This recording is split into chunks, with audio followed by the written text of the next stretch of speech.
Is my mic on? No, Yep, this thank is you. fine. Okay, What? that's all right. All that? Okay, we actually tried to prep today. Made sure the headphones were working. Then what happened, JP? I just, the button to turn the mics on. You forgot the button. If you don't press those buttons, the mics don't come on. Oh, that's so Forget weird. the button. It's That's a tip, by the way. a hot tip, isn't it? That's why I don't sit in that chair. Wow. Oh, wow. That's a We could big word. we could do fun one day and switch. One of y'all try and do the show. No. over here. It No, wouldn't thank happen. you. Mm-mm. Nope. It would Absolutely not. tank. Tankity dank dank dank. This is the right side. Huh. And I'm Amy Beth, and she's Allison, and he's JP. And we're going to stir it up again today. It's Thursday all day long, right, guys? Mhm. All day. And that means we'll have a plunge. Oh, we're plunging? We're plunging. And I found a clip from that Russian guy from the 70s talking about propaganda. It's good. So stay tuned for that. We also have a lot of news to discuss, but more than that, we have the word of the day, a tour around Twitter, probably, and the montage. A lot. Oh, and Hadley Ott at the end of block 2 this morning, so at 10, a young man who healed himself from having Crohn's. Crohn's. Crohn's. You And said if you that know very about crony. Crohn's, and I don't mean scones, which are delicious. I mean Crohn's, stomach inflammation and irritation that is Miserable stuff. wretched. So he's talking about that for a minute in a little while. But anyway, how are y'all? Are we gonna yammer? And Yeah. we should yammer. And we're yammering. I mean, We're we're just gonna boom, boom, boom. That's what we're Rammer doing. That's I funny, have- JP. That's funny. What you just I said. have a confession. Oh dear. Yes, Allison. I watched the NBA last night. Okay, cool. It's a great game, wasn't it? I walked away, went to bed late for that stupid game. It was a good finish, though. Y'all, biggest comeback in NBA Finals history, 29 points. You think it's scripted? The whole thing is rigged. The whole thing. You don't think so, JP? The whole thing. It's all a lie. We're in the Matrix. We're all plugged up. Nothing is real. And you know what else is a lie? Taylor Swift being front row. She probably stole some poor little kid's front row seats so she and her girlfriends could go act like a bunch of middle school girls and jump up and down like Knicks fans, and they're not. How do you know they're not? I know they're not. You ever seen her at a Knicks game? No. And even there was a hot mic moment of the Knicks radio host saying, she's not even a fan. Get out of here, girl. Wait, really? Really? You went to play it? Do you want to send it? Here, to I'm me? going to send it to you right now. It's so they are just in disbelief that she's there. And the whole time, and you watch her, and she's literally jumping up and down with, I don't know why I'm so fired up about this. You need to get the tinfoil hat behind you? I don't know, because I'm right. I'm right. About Taylor Swift not being a fan? The Just whole being thing. there? No, I believe that. Yeah. I do not believe, with all the personalities and being around basketball players my whole life, they could never keep it together if it were rigged. So I don't believe it You're at all. saying baseball games, Pete Rose, like you're saying football games, none of that is scripted. None of that is rigged. They're not betting on themselves. I They understand are that. betting, but I do not believe there is enough evidence to support that is rigged. It's an explanation, but I absolutely do not believe that that's rigged. I don't think it's fixed to where like the greatest comeback in finals history only happened because it was fixed. Because they really do. I've watched them play each other, same teams at North Carolina, for example. And one time they're awesome, and the next time they were awful because they were tired. So I. Mm-mm. Okay, real quick, you want to play this hot mic? Yes. Okay. Yeah. Swift down there? No, I think Gray was just saying her name for no reason to distract me. No, that's her. Yeah, but where? With that long ponytail. Is that her in the blue? Yeah, I literally was like, that's her.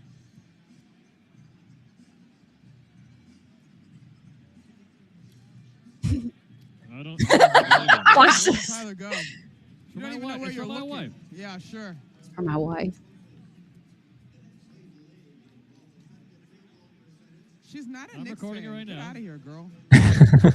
She's not a Knicks fan. Get out of Why here, girl. can people not just go to a game? Isn't everybody there who is a female under a certain age, dressed to the nines, there to be seen? Why can't she just jump in the fray? And she's bored, so she's there to be seen. Well, in all fairness, especially with the Knicks, if you're gonna sit courtside, you want to think if it was just a normal NBA game, but if it's the finals game, She's just there to be seen. I'm sure there's like legit Knicks celebrities, or some that wanted to go. Like Spike Lee. well, Well, he was Spike's there. always there, but like you know what I mean. But I mean, like legit, he's always there. like maybe a lower level celebrity that could sit courtside, but is kind of on the edge. But he's a legit Knicks fan, and he got bumped or something because Taylor Swift wanted to be, and she's not a real Knicks fan. Like if I ever was a legit Mhm. A-list celebrity and like I don't know, I'm not really a big NBA fan, but say like my favorite NBA team I've been watching since I was a child made the finals, and I got bumped for a courtside seat because Taylor Swift wanted to be there to get I'd be pissed. Yeah. Oh, for sure. Okay, I just opened X. This is the first thing that popped up. I might lose followers over this, but Taylor Swift is one of the most obnoxious people on the planet. Prove me is. wrong. It's true. I mean, we had to watch her all night, and they kept going. Oh, there she. Taylor Swift is not. Look at me. Look at me. She's just annoying. Okay. She's an attention whore. Is that fair? Oh, that's Ooh. okay. We went from just go to the game and have fun. Now Yeah. look, but what did I say? Did you miss the other part I said? I said, what's different than any other girl who goes to a game who doesn't normally go to a game like that, who wants to be seen and be seen? That's fine. But that's what she fine. was doing to infinity and beyond. Well, I'm and not at saying that. least She's just annoying. admit what she was. She's trying to act like she's been there for 10 years. Speaking I of don't know. Taylor Swift, I'm tired. do y'all remember my allegedly months ago about Taylor Swift and Travis Kelce? What about Taylor You mean Swift? it's fake? About apparently their wedding being off, Yes. and it kind of seemed like just Twitter rumors, Is it and then off? kind of went away. Well, maybe I wasn't wrong. Maybe I was just early, because there's a lot of speculation. Apparently, the somebody reported, it may have been TMZ, that the police at wherever they were planning on getting married has no scheduled like plans for security or anything. The scheduled date of the wedding, and I think it was on Polymarket. It's now a big bet. Will Travis Kelce and Taylor Swift actually get married? And it's like 51-49, like it is split. So maybe I wasn't wrong. Maybe the wedding is off and they don't want to go through the embarrassment of it because they were like America's best couple because they were attention seeking Mhm. and wanted to be everywhere. And then when they called it quits, they didn't want to get the egg on their face. So they just quietly canceled. Speaking of egg on the face, did you see somebody threw an egg at Wamachuchu? Oh, Who? Market. The French guy that has The the weird 7-footer? name, the Spurs player, Oh, Wembanyama? Wembanyama. Yeah, and then the Knicks fans tore down the city and acted like a fool. Are we surprised that they acted No. like they never been nowhere? If they win, New York City will burn to the ground. It will. I love this city. I love my team. Let's go destroy it. It's like it's Heck. like what was the word you said that one time about if you think something's so cute you want to like hurt it. Oh, that's a great word. It's like I'm so happy we won and I'm so Like, I just want I to want to eat you. destroy the entire Yeah, Yes, what is that what's called? That's a great word. Can that be the word of the day? Yes, but what is it? Here. Hey Siri, Hold on. Oh, y'all are on a mission now. what does it mean Mhm. when you love something so much that you want to squeeze it? And eat it. If you suddenly found yourself Cute Cute aggression. aggression. Yeah, cute aggression. Do you like my new phone with her Australian accent? Yeah, how'd you do that? I told her to be Australian. I don't know why they don't have redneck Alabamian on there. I'd take that too. You know, Maybe they need a voice actor for it. Maybe we I can do get get paid. lots of ads for voice acting now. Do you guys get those? No. Oh, I'll share them to you with you. allegedly. I think we'd be great voice actors. I'm sorry. I Guys. did not hear that. All right, now look. Now here's a real question.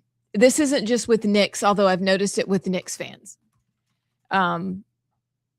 The Shaver household is equal opportunity watchers. I think they like the Spurs. I know they don't like whatever team that the guy who's got an open marriage with his really pretty wife, Steph Curry. They don't like him. I don't know if that's real. He has an open marriage. I don't know if that's real. Well, that was from 5 years ago. Doesn't matter. Whatever. But what is it I've noticed with Knicks fans, and I don't know, I'm sure it's in other football fan landia, that if you haven't been to a game, you must not be a fan or you haven't been here. What is that?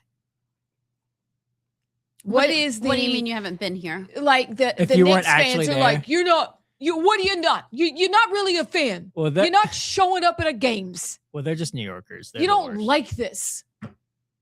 Versus other sporting events where you're like, come in, yay, you're here, great. It's just New Yorkers. Is it New Yorkers? New Yorkers, I would say, are a close second. They're not as bad as Philly fans.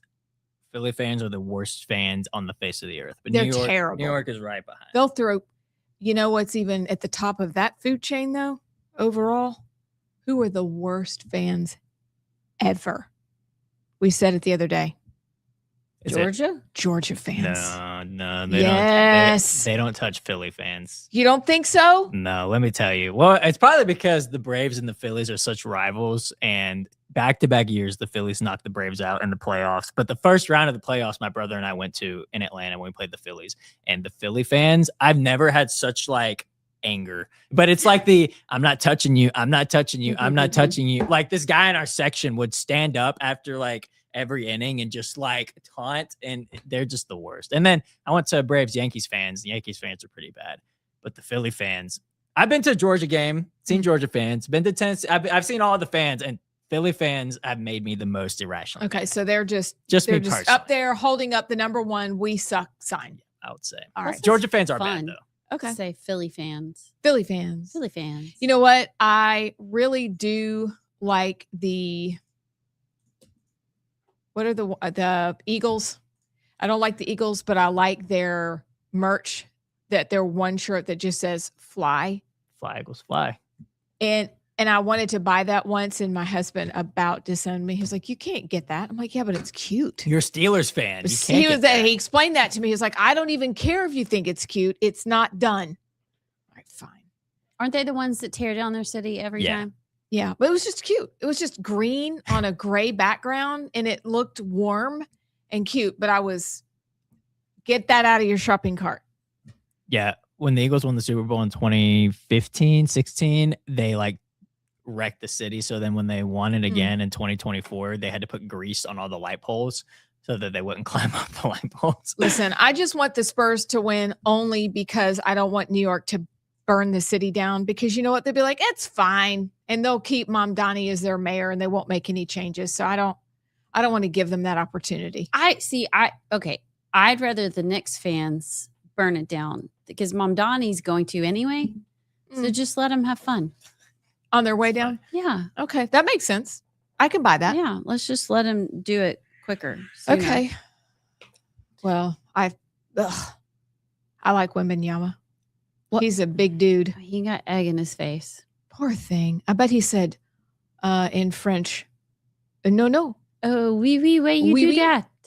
He said, "Je suis là." Why you do that? Why you? I am here. Why did you do that? That's the only French phrase I know is "Je suis là." I haven't watched any of the NBA. I've reached a weird point of like, if it's not my team, I don't really care to watch it. I buy that too. But if it's my team, like You're all in. all Like, in. Phone away. Don't talk this to is me. the only thing I'm watching.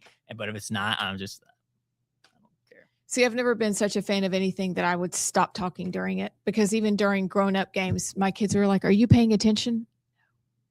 Talking to my friends. Growing up games. You know, no, I'm Messi, not. Messi came to Auburn. He did.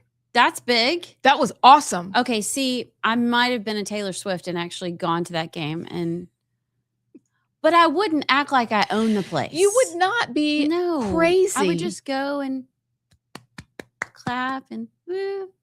And you may even, knowing you, get yourself on the field, but you still wouldn't. I mean, Would have been chill about it. Let's go toe to toe. She Yeah. would be on the field. Don't even kid yourself about that. But she would be refined and elegant and not act a fool. But she would have ended up on the field because she would have bumped into a security guard and then started talking and found out that they have a mutual friend. And then they talk for 20 minutes. And then she gets on and then she bumps into the photographer, and she went to elementary school with his sister. So then they start talking, and then she just worked. That's how Allison gets her That's ring. right. And magically, somebody just was right there to serve her a French 75 Yes. to go top the whole thing You off. see her Made with on the tumors field. lemonade. And then she's Done. next to Messi, like on the bench. Like, And they're best friends. And she and Jared are going to go over to wherever he lives. Argentina? I don't know. Life is all about relationships yeah, it is. Yeah. Sure. and And connections. She is the That's right. queen of relation. I've never seen anybody like it with Allison Sinclair. You got people are just people, They are. and It's true. And when you treat them like people, They love it. they love it. They love it. Plus, I kind of like doing different things. Like I enjoy. Life is short, so like if you can go experience something different, go. It's Why true. not? It's why If it's not someday illegal, say I'm yes. going to call you from somewhere in Europe and say, "Hey, I just went and hopped on a plane last night." Well, no, you don't call me when you're there. You call me to No, go I'm with you. from the plane. That's well, we'll call JP. We'll be like, "Hey, Yeah. we're heading over to Lake Como, yes. and then after that, we're going to Croatia So, because apparently it's prettier than." I have heard that. Well, I think we're going next year. You want to go? Yeah, Okay, we're gonna go. JP. you got And the Chris show. found another trip that Sure. maybe we're gonna go backpacking, like not backpack. Walk I'm with not a glamping. I'm backpack. not into glamping, Ugh. but like hike. Is it like hiking, or Well, just like it's a glamorous stroll? hiking. It's gliking. I don't know. Liking. I was take waiting the for you to hear that van word. and meet The you van there? down by the river. Yeah, I'll just meet you on the other side. In the future, these are our dreams. After which, of course, Allison became best friends with Messi, and she and Jared are going over there to hang out with he and his family. And we're going to tag along. See, that's the thing. If one of us makes a new friend, we all get to make new That's friends. right. Yeah. It's That's true. right. It's our team. No, This is it's our team. This is our squad. it's a, yeah, it's a not a admonishing. It's an what's the word? Complimenting. Okay. Yeah. It's a great That's what it yes. sounded No, like. yes, it is. Yeah. You're such an asset anywhere we go. Should we actually? You're the asset because you don't miss anything. I know. It's so great. And Abs is the asset because she keeps us together and looking like we should be there. A cohesive union, because it honestly looks like Allison's like the celebrity almost of, and then I'm the bodyguard of like, and Amy Beth's like the handler of like, I know. She's like, come on, y'all pull it together. Yeah.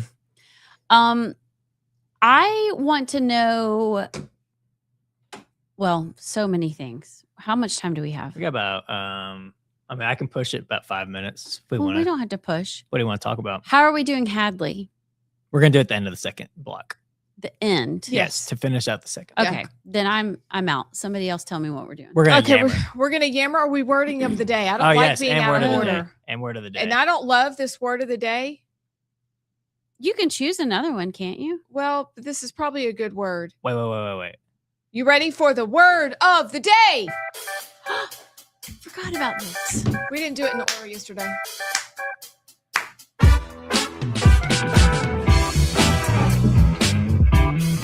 Three, 2, 1. Andy's coming. All right, I'm going to have to play this word, You don't know how to say it?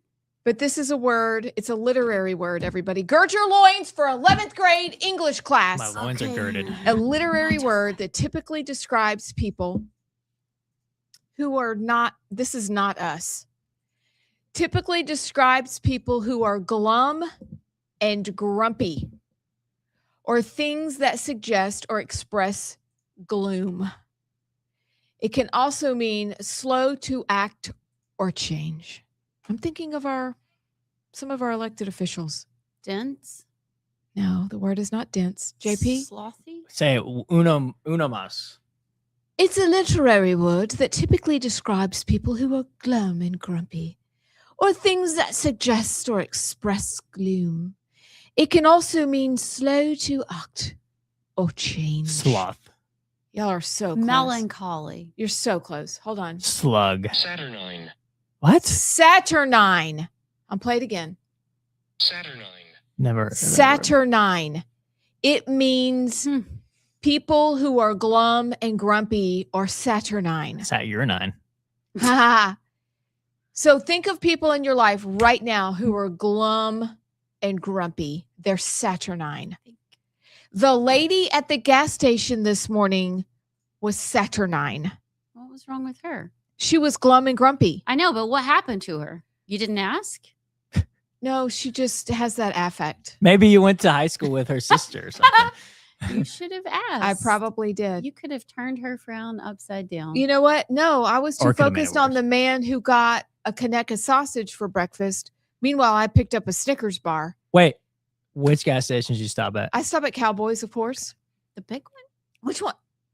Well, the one right by us. Whenever I need food, I go to the Shell right by us and get like a muffin or something. Wait, which Shell? Oh, the one on right there on the corner? Yeah. Yeah. Oh, that's a good one. Yeah, that's a great one. They have little Sleezer's pizza. Anywho, he got a Conecuh sausage, and I thought for a second, what Sleezer. if I got? It's a cliche word. What if I got a hot dog for breakfast? It was just one of those days. I don't normally do that, but I actually considered it. So I couldn't ask the lady who was saturnine behind the counter why she was glum and grumpy. I was just jonesing for that man's Conecuh sausage as he walked out the door. Jonesing. So, JP, what you got? Excuse me. I'm about to burp. Turn my mic off. Oh, JP. Mic's off. I did it. See, I Yeah, learned. You did. Okay, yeah. This is a synonym of another word, but it's not this word. To Okay. attract attention from romantic interest. It's not Riz. It's a synonym of it. A synonym of Riz. Starts with a P. P. Fat. Is that we don't use that word anymore? I saw him blank at least 5 girls at the party. hit on punk um pose First 2 words of punk is for, plink pimp perp perp y'all ready? yeah pedo. No. pip No. Oh, don't tell us. Give us the next letter. P. Okay, well, there's only 4 words. Or, P-U- 4 words in it. P-U-L. Pull. Pull. pull Pull. Yeah. Like he pulled. He was pulling, He was pulling. oh I Yeah, like that yeah, I yeah. like that okay but he wasn't interested in shipping.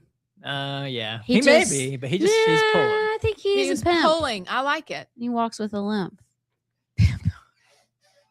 all right You that's want a good word You want a rammer yammer? yeah Rammer. Rammer yammer. good news everybody. The Troy University Trojans are on their way to the college baseball finals. Do you think they're gonna do well? I have no idea. I don't know either. I don't like baseball until What? the very last game of the whole year in October. That's the only game I'll watch. I think I'm so excited for them. Connor's ex-girlfriend went to Troy and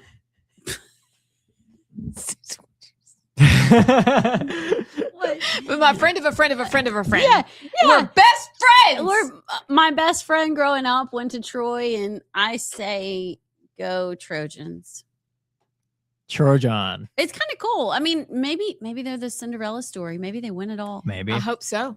Did anybody think Coastal Carolina? What was it? Baseball's a weird. Yeah, it was Coastal Carolina. Baseball's a weird sport like that, where anything can happen. Really, I mean, it's March Madness is like that, but baseball's got that extra element because the talent's so spread out. Where you could have dudes that could be playing in the MLB at Coastal Carolina or Troy, or it's just as much as anywhere else. That's exciting. I'm proud of Go them. Trojans. Do you want to go, or do you want me to go? This isn't. Barrymore is having a Tell-E rally.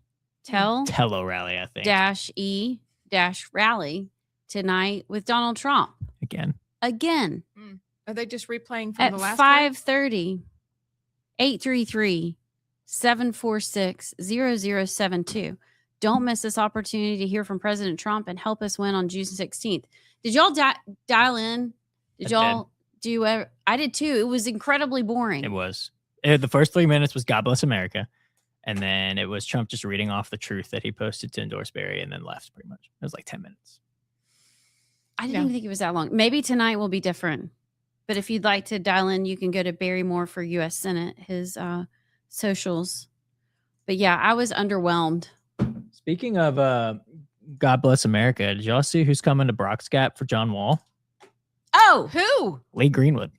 God. Wow. Bless America. Came out of nowhere. Or it's not God Bless America. It's Proud Proud to be an Proud to be American, American. where at least I know I'm free. And I won't forget the men who died. When is that one? I don't know. Not to lie. I just saw it on Instagram today. Okay, it's actually Saturday. Oh, really? Yeah. Well, I got an interesting Yammer story. This actually happened, I think, 2 days ago, but it got posted today. Kyle Rittenhouse Yes. endorses Jared Hudson. I'm only laughing because that kind of just came out of nowhere. He says, I know firsthand how quickly the right to self-defense can become the most important right you have. After everything I went through, I'm committed to standing up for law-abiding Americans and their Second Amendment freedoms, Rittenhouse said. That is why I'm proud to stand with Jared Hudson for his race for the U.S. Senate in Alabama. I mean, It was just one of what do those, y'all like, think about that? I don't know. I don't have know. very weird feelings. Like my first I don't know thought why. was, who does Rittenhouse know? Or how does Rittenhouse know Jared? It's like one of those of like, this came out of nowhere. It's kind of like the Riley Gaines one where you feel like, okay, where's the connection to where he would, endorse? Not that it was bad, but you know what I mean? It just kind of came out of left field. So I don't know. Oh, well, Riley makes way more sense. Right. That's what I mean. But when Yeah. I first saw it, I didn't know there was a connection between her and Jared. So that's Yeah. where my brain went with this. I'm like, where's the connection between them two? Because I don't know why would Rittenhouse, unless he's just endorsing like in every race. And is that a good endorsement? Does that help you? Depends on the type of Republican you are.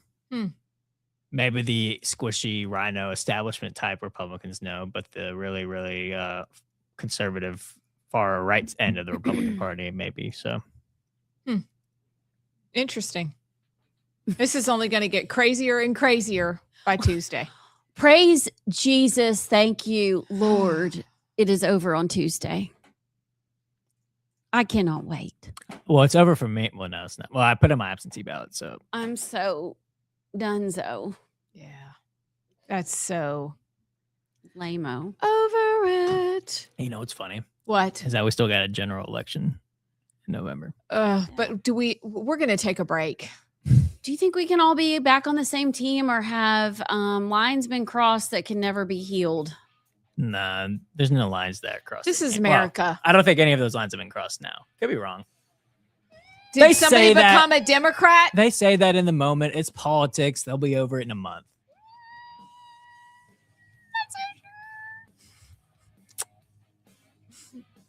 They'll be over it. It's fine. Okay. It's going to work out. I will say I'm learning very quickly. Be careful who you cross, because you never know when they'll be back on your team. We'll be back. Oh, yeah. It's worth playing, but it's about this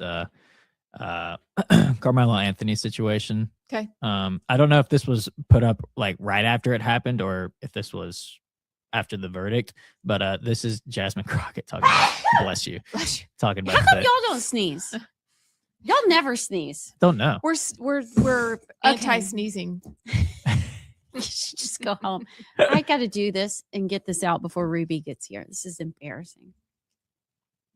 Okay, I'm ready. Okay, I am good. about to Okay, good. sneeze again. Though. Wait a minute. So Was it a switch? I don't know what he had. It was like it seemed like it was a multi-tool, almost like a Swiss Army. Like with the like with the little scissors and everything and whatever. So it was small. Well, I would have argued the size of it alone, you wouldn't even think it's a deadly weapon. And I forgot he had the bag. If it was one of the little, like I don't know, like I do think. Well, that's why he went to his coach and was like, Okay, but I don't think I heard him that That's bad. not even the clip I was thinking of. That there was a clip. This is awful. Where Jasmine Crockett said, Carmelo Anthony, that Carmelo Anthony has gone through way more than the Metcalfs could even imagine. Oh yeah, here it's So if I shoot you with a teeny tiny gun, it doesn't matter. Yeah, it's not as bad. Okay. So gotcha. the weapon that killed Austin Metcalf can't be considered deadly because of the size, even though it literally killed Austin Metcalf.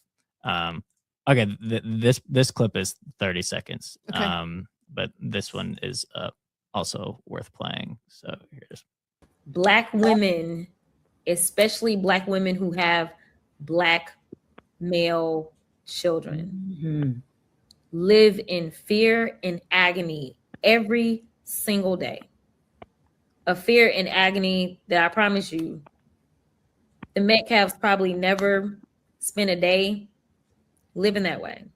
And we're going to have just some real conversations about race in this country. I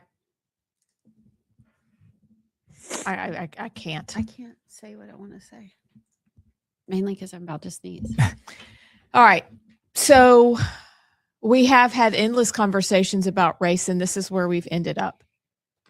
There is no, I have it, and I'm just going to find it because it's Vodi Bakum. It's one of our favorites. May he enjoy his heavenly reward. But this is what he said, and somebody posted that he said, and I think it's very appropriate. And nope, that's not it. And okay, there's no such thing as social justice, because that's ultimately what they're talking about. There's no such thing as social justice. There's justice and then there's injustice, but there's not different kinds of justice. There is right and there is wrong. It's also why during Pride Month, people can't figure out why we don't want to celebrate Pride Month. Because there's some special carve out if you are how you are and you're demanding everybody accept you for that. There's no special carve out. There's right and there's wrong. There's justice and there's injustice. A young man had a knife and he stabbed another boy. Color be darned. He took someone's life. His parents raised millions of dollars. They got, I think, a house, new clothes. They were in a really nice part of town. How about just tell our boys and our girls, don't kill people? That's all. It's that simple. But it can't be that simple. We need to layer it with other sorts of intersectionality issues and who's more put upon than other people. And this young man will be in prison until he's 55. No. Was it 35 years? He's 17. Yeah, there's no way he serves that long. yeah, he's up for parole halfway through that sentence. That's right. We talked about truth in sentencing. You're right. So he's going to be out. He took a young man's life. And so now we've all crashed out yesterday after the verdict, losing our minds. And so I'm going to say something that's very uncomfortable, but I think it needs to be said. I don't even know how to say it. Just say it. We have some presuppositions about certain situations because maybe the behavior dictates that we look at situations like this and go, like if you look at the Harvard study on who's killing whom, Harvard, it's blacks killing other blacks.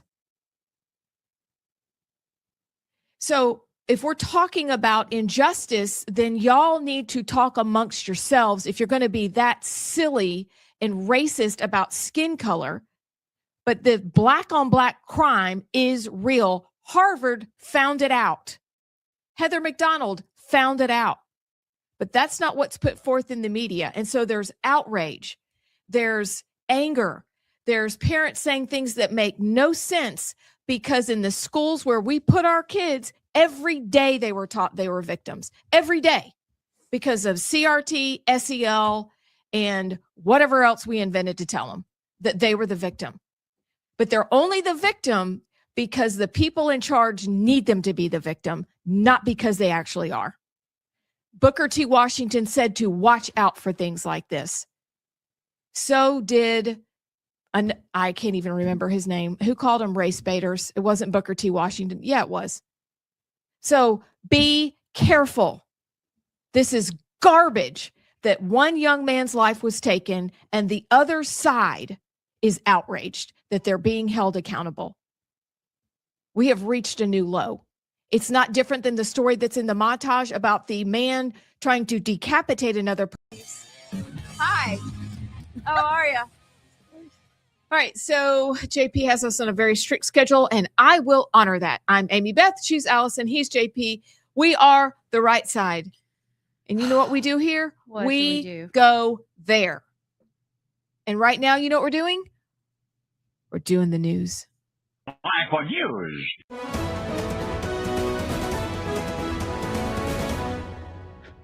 So they say, oh, do you want to vote for Karen or Nithya? Or they just really just tell you to vote for Karen, huh? It was really voting her, man. Did you vote? Yeah. Oh, you did for Karen Bass? Yeah. Down here and try and pay you to vote? Yes.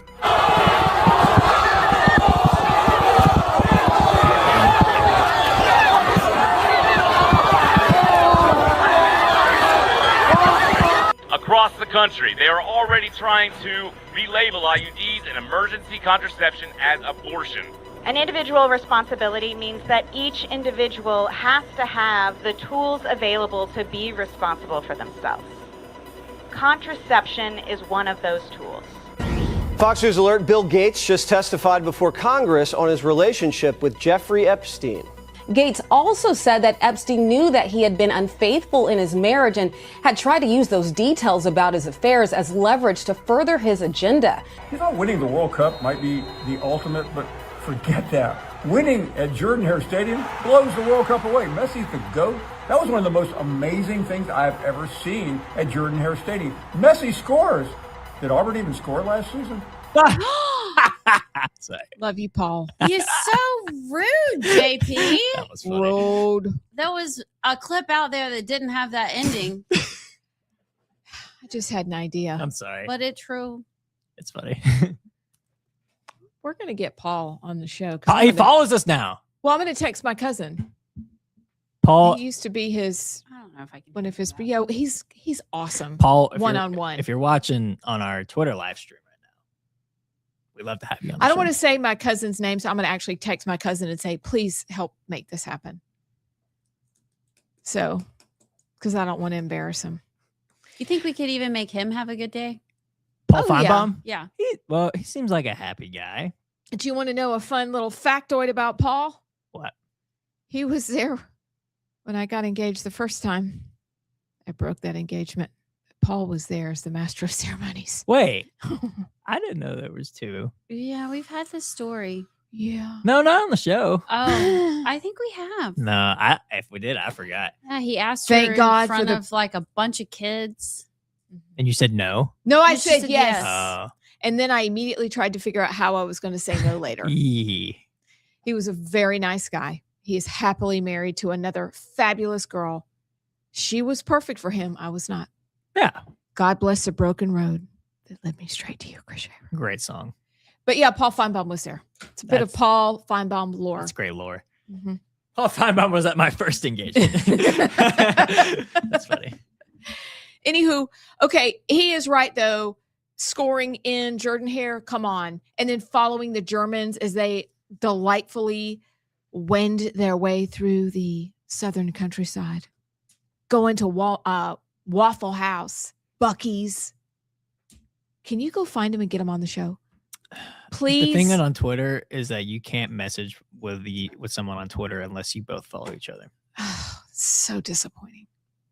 I want them to come on the show. Talk about their Auburn experience. They were so close. I know. I think they're in Florida now. Yes. Okay. Yeah.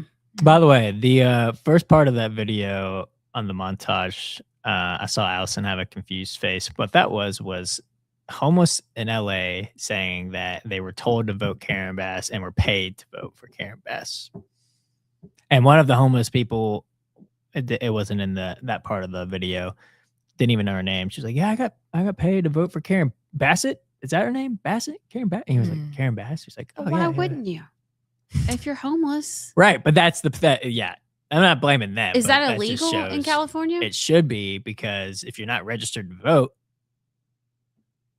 But you remember John Merrill used to have the registration mobile? I forgot about that. Yeah. You think they're doing that in LA though? Well, I mean, I don't know, but my point is you can register someone pretty quickly, and depending on the laws, you could probably clear them that day. And do you remember having the conversations? I think we did it on or maybe it was, I can't remember. But I remember talking to John Merrill one time about, like, if you're homeless, you could, y'all tell me not to say like. Don't say like. If you're homeless, you can put your address at a gas station. Like, it doesn't matter. And there's no way to track the homeless vote and the homeless people. So you can register them, and then you can never verify where they are. I mean, that's even in Alabama. I just think it's indicative with all the 100%. mail-in ballots of the shadiness of the LA. So why don't Republicans do it? Why don't Republicans go? Because they clearly just want the money or the food or whatever it is. Why, if it's not illegal, why don't we go do it? Because they know Republicans don't live on the streets or wherever they don't care who they're voting for. I know, but they would be suspicious. It's so flipped in one direction. Don't you think that's what might raise suspicion? Is if one of these girls going, "I thought I was paid to vote for Karen Bassett." Yeah, but I'm saying if it's not illegal and the homeless people don't care who they're voting for, Republicans should be out doing it. It is illegal. The Mercury News. In California, paying someone to vote could result in a $10,000 fine or jail. Oh. Okay, well, that's why Republicans don't do it then. So we still have some shred of principle. Do you think the homeless people could point out in a lineup who brought them the ballot? Or an organization? Yes, I bet they could. But they'll never go after it. Because what is it? NGOs? Somehow there's NGOs associated with some of what's going on. I don't know. I really hope somebody does something about it. I know that I saw the Bitcoin guy who used to be a child star is asking for people to point and turn in all of this information so that he can do something about it. He's, thank God, a billionaire. So maybe something will get done, because we can't rely on our government to do jack squat about this. Yeah, and that is the good news that maybe came out of the Spencer Pratt stuff was, we're going to fire up some people that have probably been averse to getting involved in the voter fraud scandal. But it's not. What was that? Good question. I'm on the New York Post right now. It's probably from there.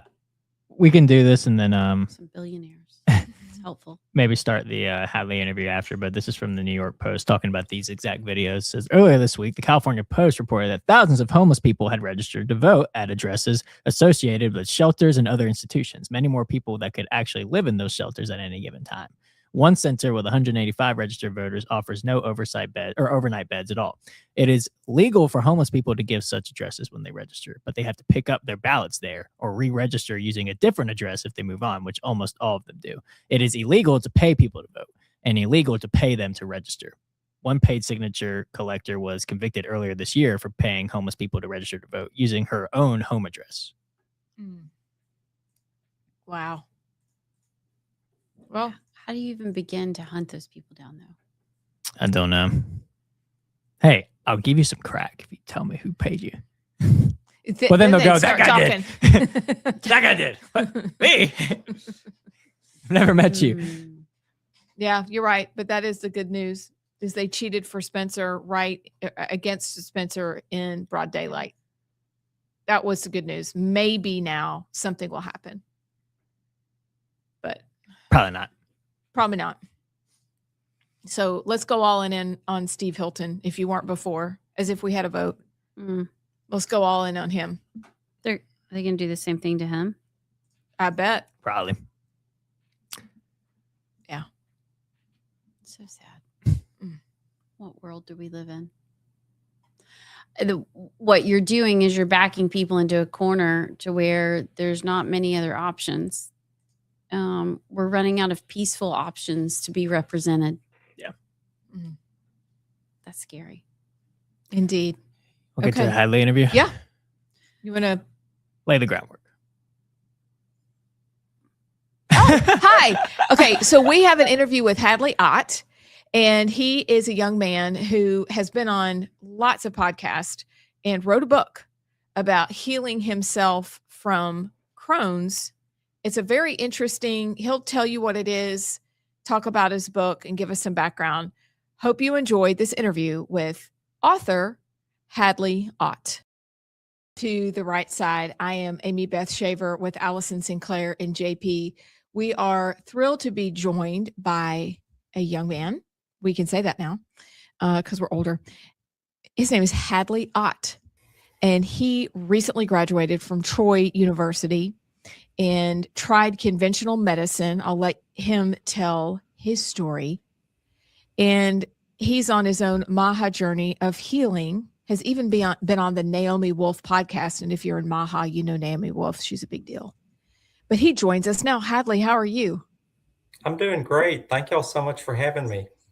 We're so glad to have you on. Yeah, it's nice to finally meet you, I guess, kind of. We've communicated back and forth, but I'm so curious. You have an interesting story and one that I don't know, you must be so much smarter than me because you got this younger. It took me 45 years to figure it out, that there's so much we can do for our health that has kind of been around for ages. There's some conventional things that, yes, maybe they're part of our treatment, but there's some non-conventional, more holistic type measures. And you took control of your health kind of at a young age and found out that sometimes you have to step outside the box. So tell us about your journey with Crohn's and how you healed yourself these past few years.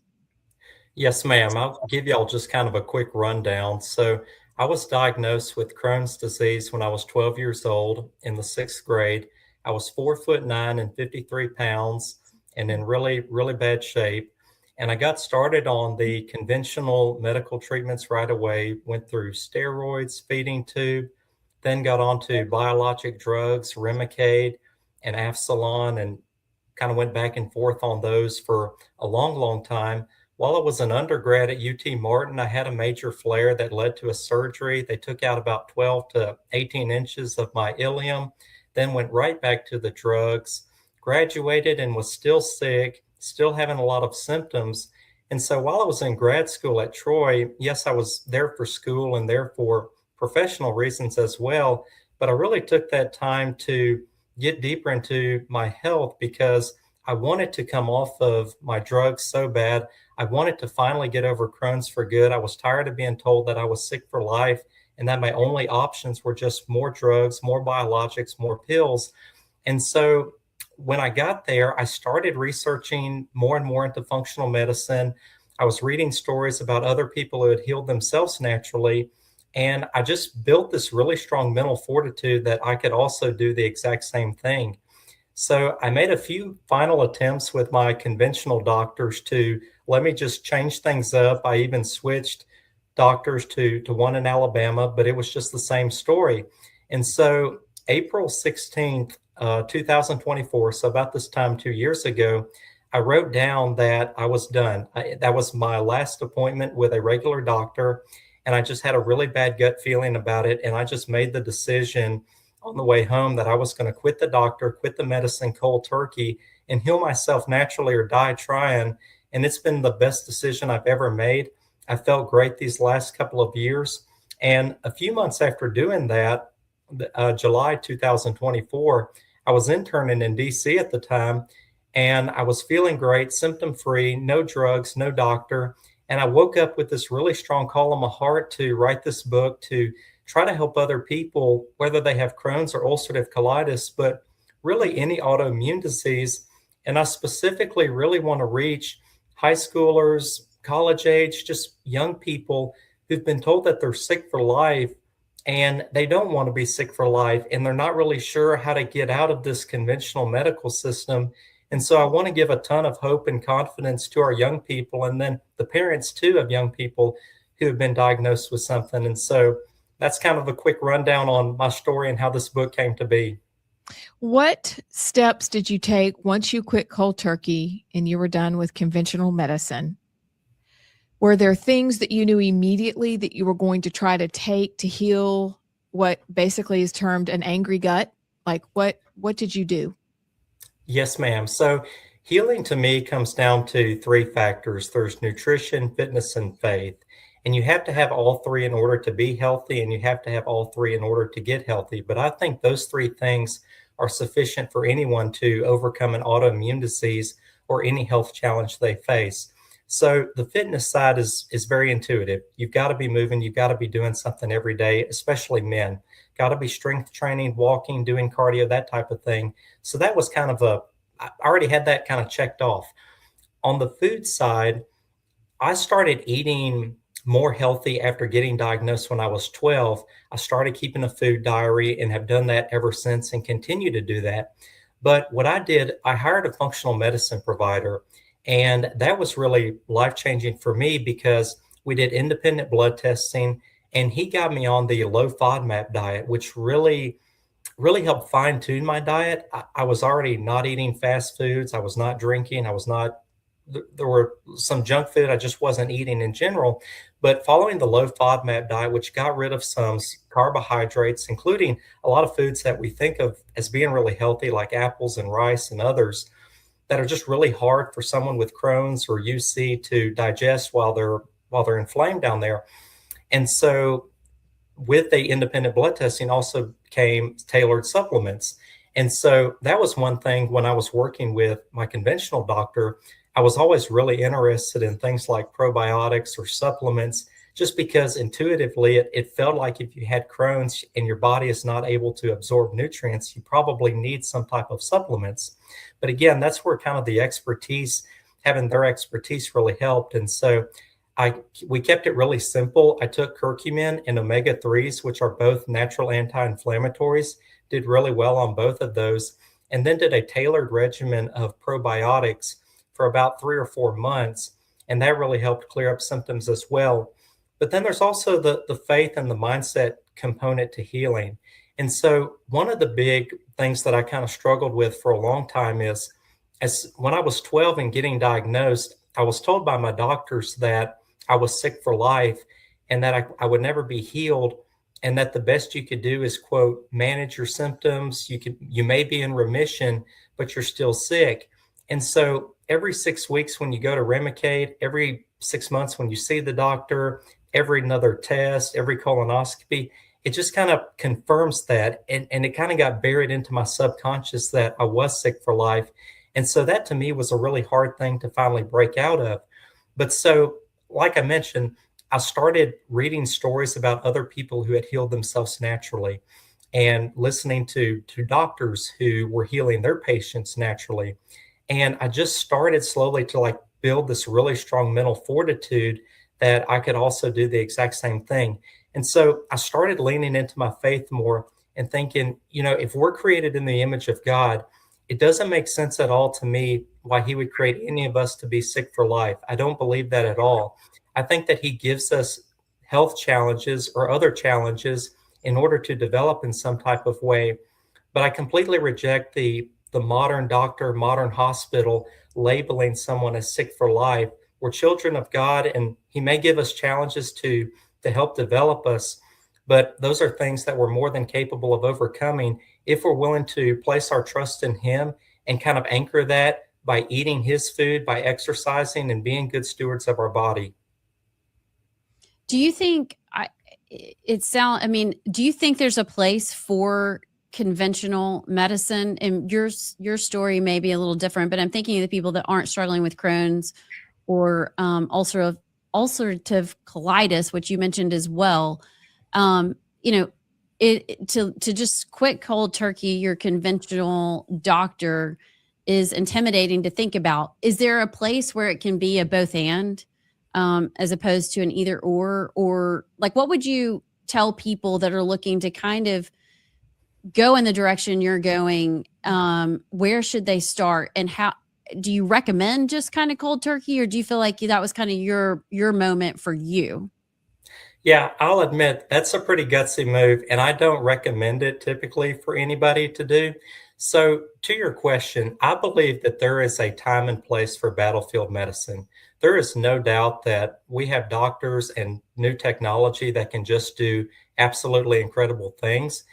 But my view is that we should use those tools on an as needed basis. That when you have horrific accidents, you have trauma, and you need that state of the art equipment and the expertise, that those are absolutely things we should use it for. And my view is that you should go to a doctor when you need them. But I believe that I believe in preventative medicine. I believe in being super proactive about your health, eating right, exercising, taking supplements if you need them.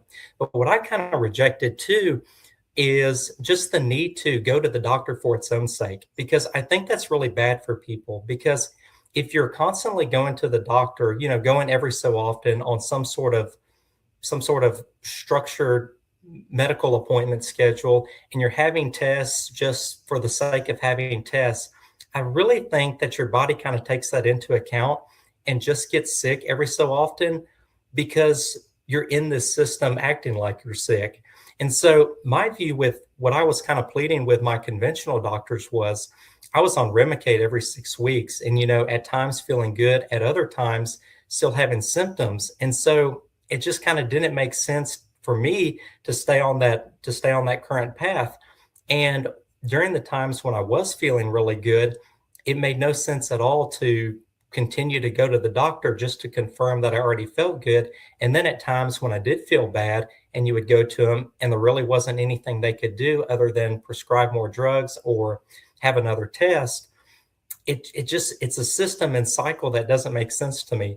So I was definitely in the camp of, I wasn't originally wanting to go cold turkey and quit my doctor. I just kind of wanted to restructure the relationship a little bit. But they were so adamant that, no, you're going to be on Remicade every 6 weeks for the rest of your life. You're going to have the colonoscopy every year. You're going to see me every 6 months. And I just wanted that to end, and was at this point where I just truly took that leap of faith and went down the functional medicine route, and being able to heal myself naturally. It's just been such a great experience. So tell us, before we wrap up, about your book, its title, where people can find it. Yes, ma'am. So my book is called Drug-Free Crohn's: Overcoming Big Doctors, Big Hospitals, and Big Pharma. It's out on Amazon. It made #1 in 5 different health categories when it launched April 28th. I've been able to speak at Notre Dame and Ole Miss about it. We'll be speaking at some more colleges in the fall. Amazon is the #1 place where people will go and find it. It is in a few university bookstores as well. And I do hope people will check it out, whether you have Crohn's or ulcerative colitis or an autoimmune disease. The second half of the book really gets into these 3 factors: nutrition, fitness, and faith, which I think is very pertinent for anybody, whether they have an autoimmune disease or just somebody who wants to try to live healthier. I think what you're doing is pretty remarkable.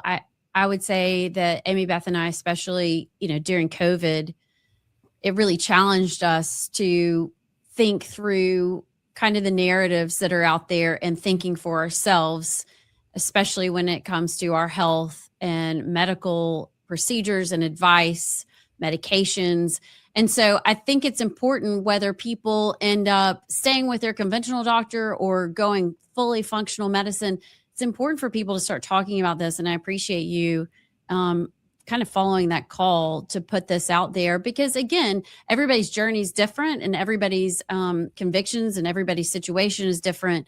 But we have to start having these conversations more about that. Maybe there's a different way. Maybe there's something else you can do that's not conventional. And we've been so adverse to that. And especially now you see it with like childhood vaccine stuff. People think you have 48 heads when you say, I don't want all 84 vaccines for my child before they're 6 months. We have to start thinking for ourselves. So Thank you for your time today and all you've done. Keep us posted. Good luck. It sounds like you've got a little book tour, and we'd love to talk to you again in the future.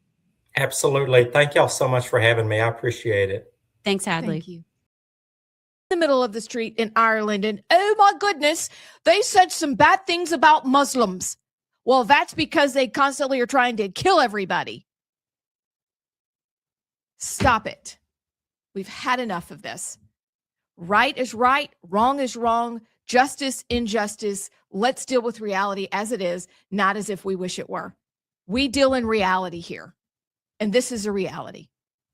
That was an abs bomb. That's pretty good.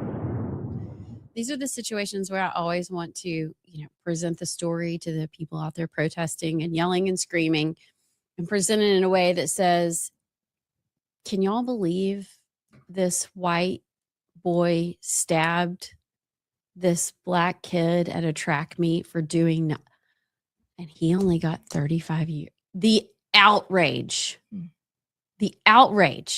that would never, ever be able to fly if the roles, literally the race roles, were reversed, ever.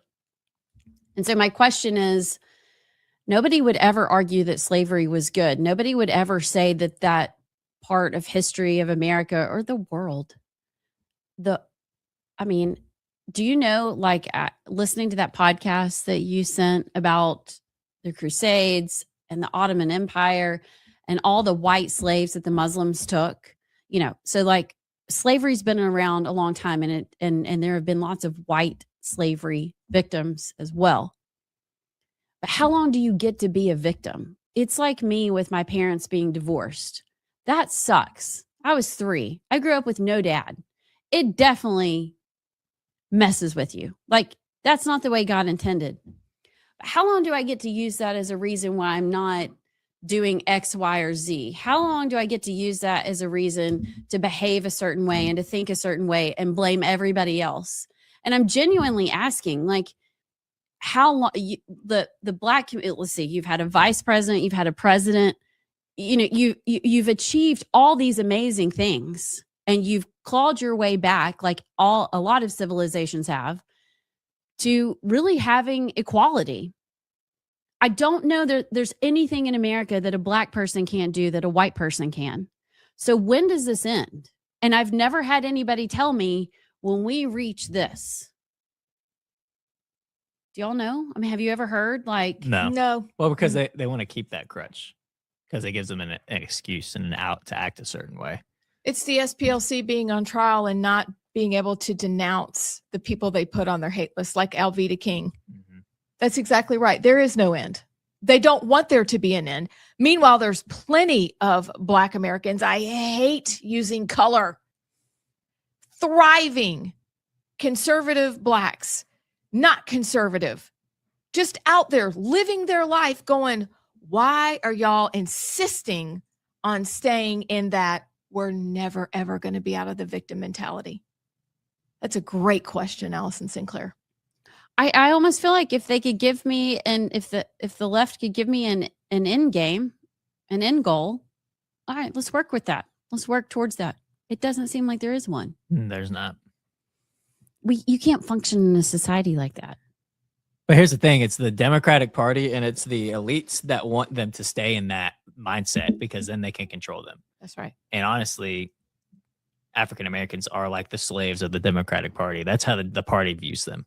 Just think about all the statements that they've said throughout the years, that they feel like they are owed the black vote in America. And if you can't constantly tell your black voters that the white man is trying to oppress you and it's evil and everything is racist against you, that's why you need to vote for me, because I'll help you, even though I keep your communities in shambles and keep you poor and keep you in a certain mindset so that you can't pull yourself out of it. Because if you do, then I may lose power. I may lose my vote. And the same people that bankroll these protests and these riots, the race riots and such, if the black citizens of America stopped having that mindset, then they would lose their power and they would lose their pawns and their control. So, but if you look at the case, it was as much of an open and shut case as it gets. Even Carmelo Anthony's the defense's witnesses contradicted themselves and actually beat the defense's case. Like, it was bad. It was as shut and a easy case as it gets. But that doesn't stop the fact that there's going to be these insane protests. And one of the protesters was saying to the cops, the only good cracker is a dead cracker. Hi. Welcome back to The Right Side. I'm Amy Beth. She's Allison, and he's JP. So, a lot to talk about this hour. First of all, though, breaking. Allison. I don't really have any other information except JP said 30 seconds. And then I saw that the Pentagon is on lockdown because there's hazardous material floating around the building. Several floors and corridors are shut off. Oh. Define hazardous material. Is that a bomb? Is that carbon monoxide? Is that too many Democrats in one place? It says to a potential air hazard situation. Oh, so somebody put in Hazmat crews are rushing in. yeah. So what is it that they use in the gas chambers? Like mustard gas? Yeah, mustard gas. I was thinking yellow gas. Same thing. Yellow gas. You know, it's your mustard in color. So I've got some news. What is this? I guess this is okay. I hope this is not next to the Pentagon. But there is tell us. Amy Meck, the girl who reports on all things Islam and what the I don't know her. Muslim leaders. She's the one who broke the news about the city in Texas. Oh, the Epic City or Meadowbrook. Her last name's longer, but online she goes by Amy Meck. She said a Pakistani imam brags about owning property right next to America's underground Pentagon. Don't know what that is. Okay. He is he's behind the controversial $400 million Muslim gated city in Illinois. Okay, so it's not next to the actual Pentagon. That's terrifying. Hopefully it's just something somebody opened like me in chemistry lab and we just made a mistake. Let's just hope it's not something more nefarious than that. Oh. I'm just saying. Y'all know what else is this weekend? What's this weekend? The UFC fight on the South Lawn. Oh, it's this weekend? Yeah, it's this Sunday. Red. Why is nobody talking about it? They are. I haven't heard anybody talking about it. So the claw above the octagon is finished, but then today they started finishing the actual setup of how it's gonna look. Here, let me And when you say the claw, you'll see in the video. Okay. See the massive lighting claw above the octagon. Oh wow. Oh my gosh. How does this not ruin the grass? I have a question. I know that people like to fight, but is there any joy in beating each other up? I don't understand that. Is there like satisfaction? Help me understand. Absolutely. Well, really? I mean, it's like a daredevil. That was the scariest thing I've ever done in my life. Like walking to the ring, like I thought I was gonna like pass out. I was so scared. But then it happens, and then you're so amped up with the adrenaline. It's just like, and then after it's done, it's the most satisfying thing. So it's like it's like a rush. It's like a drug. It's like that sort of, it's not for everybody. In front of the whole world? I mean, you are beating the snot out of people. And you can't feel anything either. At least you can't? I really didn't. After my first fight when I won, and I was like amped up and coming down off the high, and like my nose was bleeding, and I didn't even notice I got punched like in the nose in a fight. So the joy is, boy, I landed that punch. That was really great form. But you do still see stars when you get kicked in the head. Trust me, I know. You can kick people in the head? This is the barefoot one, right? Mean. Mm-hmm. In the silky shorts. Yeah. And I'm going to mess you up, sucker. Yeah. It's okay. Yes. All right. I still don't understand. I'm happy for people who love it. In the head? I don't understand it. Not just like the gut? That'll really mess you up. I got kicked in the head pretty hard in my second fight. I don't like that at all. If you see stars, do birds also follow right behind? Boop, boop. It was a lot like the movie, actually. I almost felt my ears ringing too. But you did see stars, and I didn't get dropped, but I did feel it. Yeah. You were describing my nightmare.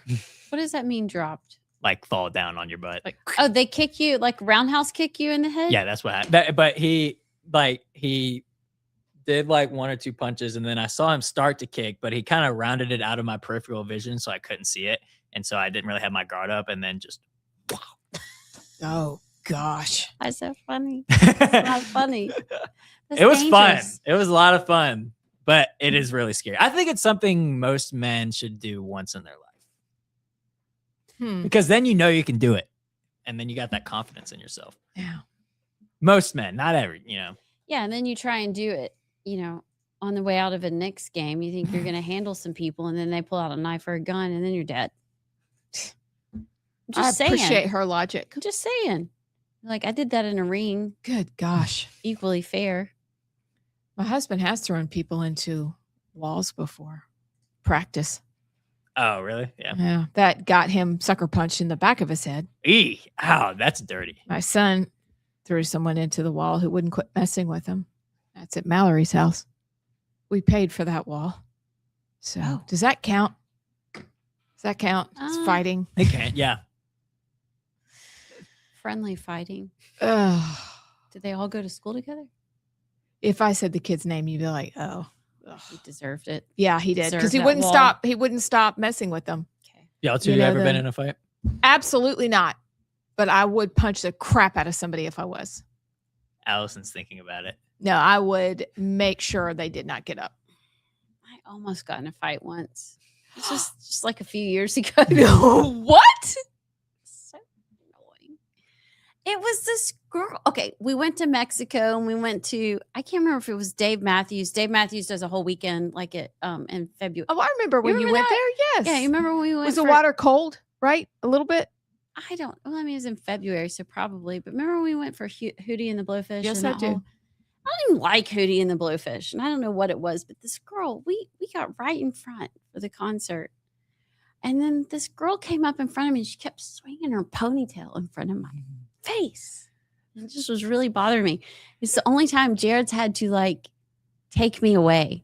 Like he pulled me out of the crowd, and we left.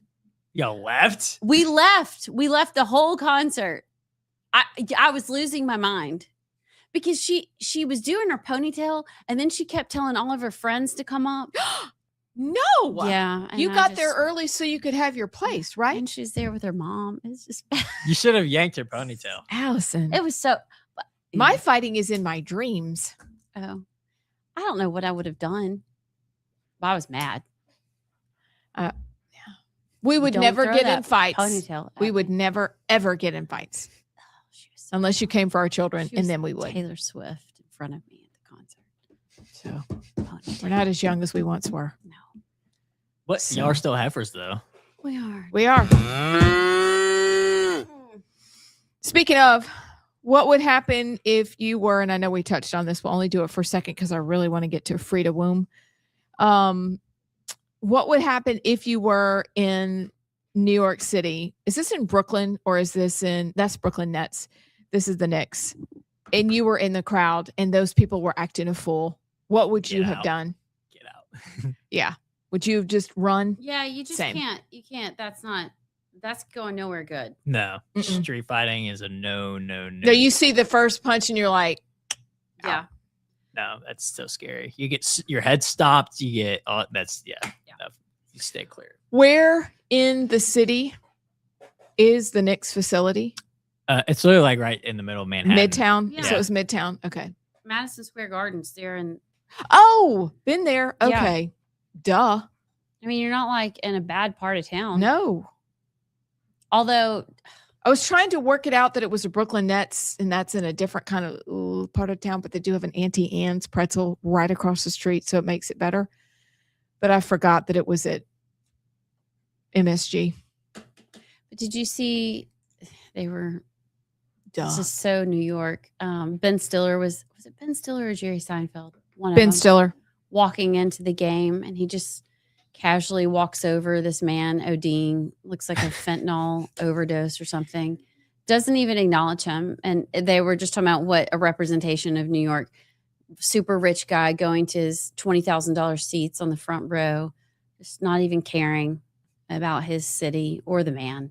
And there's people around, nobody's doing anything. Mm-hmm. Really sad. I saw when we went to New York City when I was in middle school, we saw a fentanyl right in front of us. Yeah. My sister and I, like most of our family trips, our parents are there, but it's mainly just like my sister and I like walk around together. I remember we were like just looking at him. We were talking to each other like, what is he? Is he alive? Is he okay? And he was literally like, that's fentanyl. awful. And they just come out of it I guess so. if they don't die. But he was just standing up and was just like, is he okay? We were like, and then we had that reaction. Why is nobody doing anything? He's just, on the corner. You know, because the question is at some point, because they did give up on themselves, are you just like, yeah, what am I going to do? Or does it describe the temperature of the city that they too have just given up? Because you see it everywhere you go. I just don't think it's a sad state. Number one, when that just you become so immune and unreactive to it, the tragedy of it, but also your streets are so overrun. I don't know. It used to not be like that. So do we have more drug doers or do we have less enforcement of city ordinances and rules and government? Both. Combined to make a big giant apathy. Yeah. That's sad. One of the other things that came out of the conversation, Connor and one of his, the guys that he works with, they were in town last night and they stayed at our house because they're going to do like a division field trip today. And the stat was that 6 out of 10 sports watchers, males now, are involved in some form of online betting. Oh, Lord. Is that true? Oh, yeah. 6 out of 10? For sure. Yeah. It's a lot. My friend, one of my best friends, he lives in Tennessee now. He's in Chattanooga. I mean, he bets every night. Oh, gosh. Constantly sending me his parlays. Oh. I would have said even probably 5 years ago that it was maybe 20%. And I don't know where I get that number, but 60%. I'd say that 6 out of 10 people that you walk into a sports bar and point to have some sort of money on the game they're watching. And Gen Z guys, I'd say it's like 70 to 80. Oh, good Lord. Nationwide. Yeah. I mean, it's just so easy. Just download the app, DraftKings, and you get hooked on, the parlays and all the other stuff. And then you just got to put $25 in. And then, I don't know, maybe one hits. And then you get that rush and you do it again and do it again and do it again. I asked my friend, I was like, how many parlays have you actually won? And he was like, oh, maybe like one. I was like, how many have you put down? And he's like, a lot.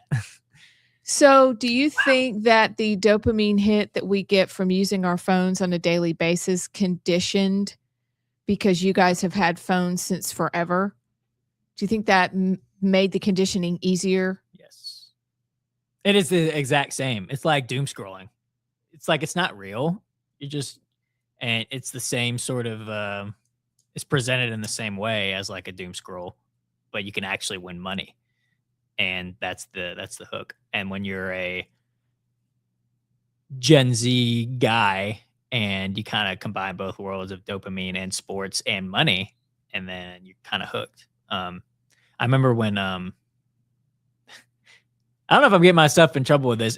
It allowed me to do it, but I remember when I was in college freshman year and one of my roommates was using an app and you got like the first $25 free or something. And for somehow in Alabama, you could do it. And so I tried it and I remember I did like a parlay or something.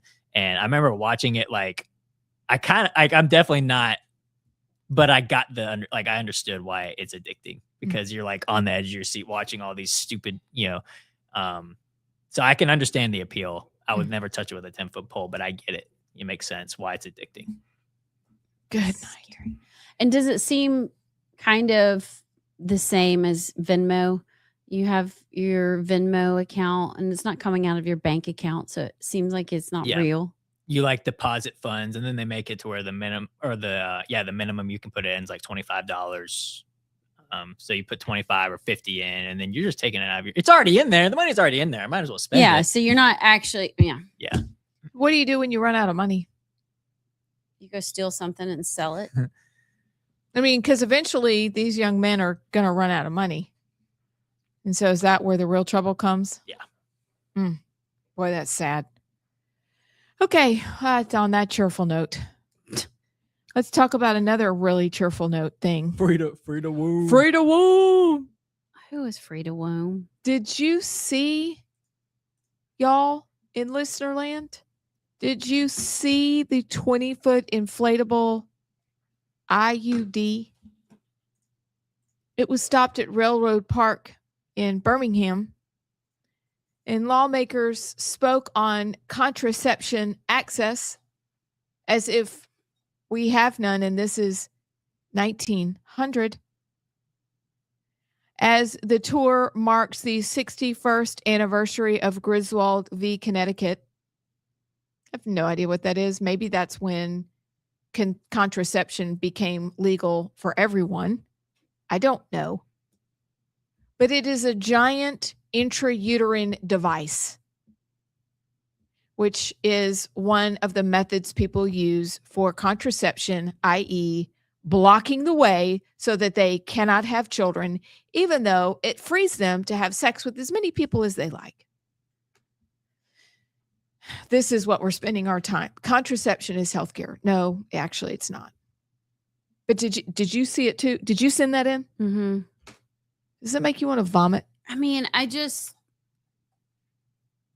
don't know why we have to have a world tour for an IUD.